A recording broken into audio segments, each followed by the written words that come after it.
काय मैत्रिणीनं अर्धा तासात बघा झटपट आणि चटपटीत असं झणझणीत मस्त जेवण बनवलेलं आहे. बेसन दही घेतलेलं आहे, मीठ हळद टाकून मस्त फेटून घेतलेलं आहे. त्याला कांदा मिरची लसूण आणि जिरा मोहरी घेतलेले तेलामध्ये टाकून कढई गरम करत ठेवली, त्याच्यामध्ये टाकून घेतलेलं आहे. बघा थोडंसं नरम झालेलं आहे मिरची कांदा, त्याच्यामध्ये आपण मिक्स केलेलं दही आणि बेसन आहे ते टाकून घेऊ. ते शिजते तोपर्यंत आपण एक लसणाची चटणी बनवू. लसूण घेऊ, साळी न काढता घ्यायचं.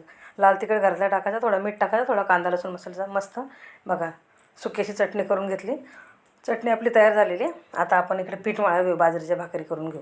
पीठ पण मळून झालेलं आहे मस्त. गरम गरम भाकरी टाकू. आपलं पीठला साईडला तयार होतच आहे, तोपर्यंत आपण आता भाकरी बनवून घेऊ. भाकरी पण आपल्या बनवून झालेल्या आहेत बघा, एक एक करून सगळे झाले आहेत मस्त. भाकरी पण अशा टम्म अशा फुगलेल्या आहेत. आता आपण त्याच तव्यावर थोडीशी मेथी बनवून घेऊ. झटपट असा 20 ते 25 मिनटाचं जेवण आहे. गरम गरम मस्त चटपटीत तिखट झणझणीत असं जेवण झालेलं आहे.